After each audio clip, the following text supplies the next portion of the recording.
देखिए दोस्तों, सबसे पहले तो आपको ये जानना ज़रूरी है कि जो आपकी कट ऑफ होती है वो किन किन फैक्टर्स पर डिपेंड करती है। क्योंकि अगर आप सिलेक्शन लेना चाहते हैं तो आपको इन चीज़ों का पता होना बेहद ज़रूरी है। दोस्तों, सबसे पहले होता है आपका एग्ज़ाम लेवल, ठीक है। यानी आपका एग्ज़ाम लेवल कैसा रहा है, ईजी रहा है, मॉडरेट रहा है या डिफ़िकल्ट रहा है। सबसे पहली बात तो ये है, ठीक है।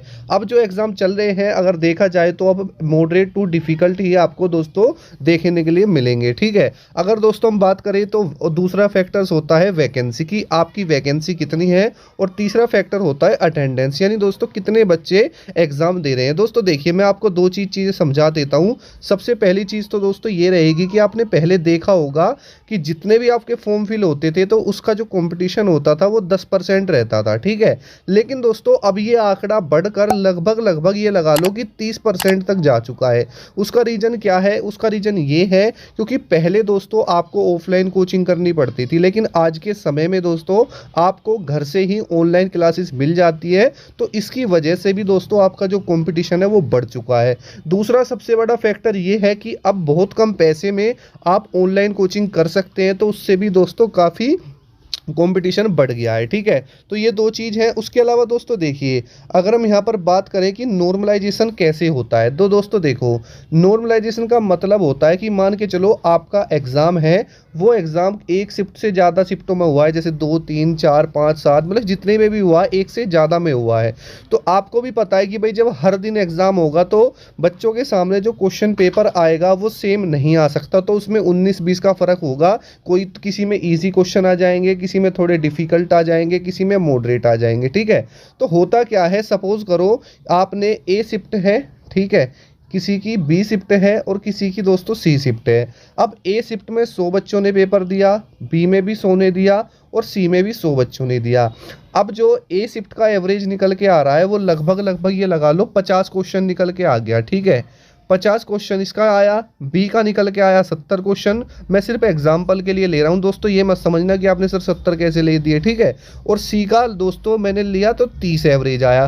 तो आप देख सकते हैं कि सबसे जो इजी शिफ्ट है वो कौन सी रही है, सी रही, सॉरी आपकी ये बी वाली रही है, क्योंकि तभी तो 70 क्वेश्चन यहाँ का जो है एवरेज निकल के आया, यानी 70 क्वेश्चन तक बच्चे कर रहे थे। सबसे ईजी सबसे हार्ड कौन सा रहा है दोस्तों? सी शिफ्ट रही है, क्योंकि यहाँ पर 30 क्वेश्चन तक ही बच्चे पहुंच पाए हैं, ठीक है। और मॉडरेट रहा है दोस्तों आपका 50 क्वेश्चन वाला, यानी ए शिफ्ट वाला, ठीक है। अब ऐसे में होता क्या है कि एसएससी ने एक नियम किया था कि अब किसी के भी मार्क्स घटाए नहीं जाएंगे, ठीक है। तो दोस्तों घटाए नहीं जाएंगे तो होगा क्या, जो ये ए शिफ्ट वाला है इसको कहाँ तक लेके आ जाएगा? बी शिफ्ट तक।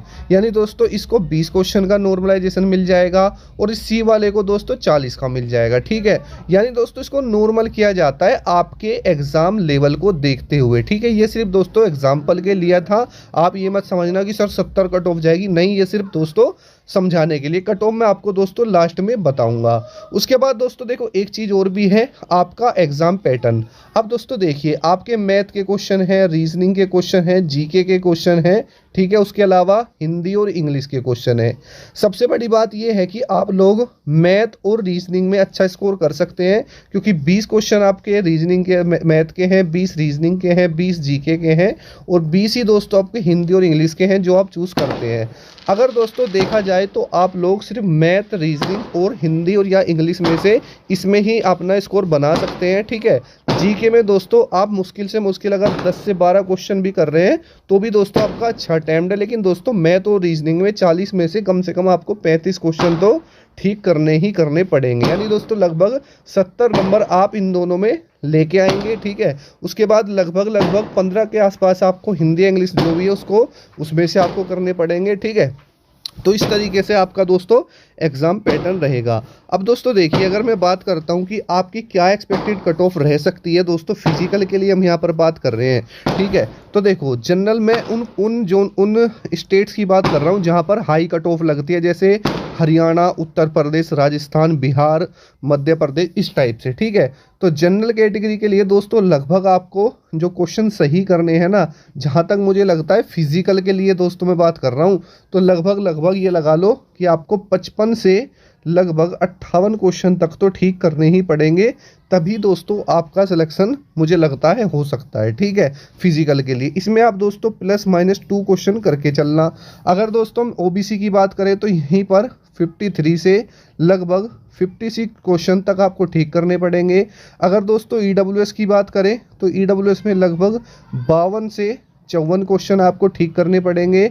एससी कैटेगरी की बात करूं तो लगभग दोस्तों आपको 50 से 53 क्वेश्चन तक ठीक करने पड़ेंगे। एसटी की बात करूं तो एसटी में लगभग दोस्तों आपको लगभग 48 से 51 क्वेश्चन ठीक करने पड़ेंगे, तो आप फिजिकल में दोस्तों जा सकते हैं। बाकी दोस्तों आपका एग्जाम लेवल पर डिपेंड है। ये थी दोस्तों आपकी मेल कैंडिडेट्स की। ठीक है, अगर हम दोस्तों फीमेल की बात करें तो फीमेल कैंडिडेट्स इसमें थोड़ा कम कर सकते हैं। जैसे अगर आप जनरल कैटेगरी में हैं तो लगभग यहाँ पर आप मान लीजिए 48 से 50 क्वेश्चन के आसपास। ठीक है, उसके अलावा ओबीसी की बात करें तो ओबीसी में लगभग आपके 46 से लगभग 49 क्वेश्चन के आसपास। ईडब्ल्यूएस की बात करें तो 44 से लगभग 46 क्वेश्चन।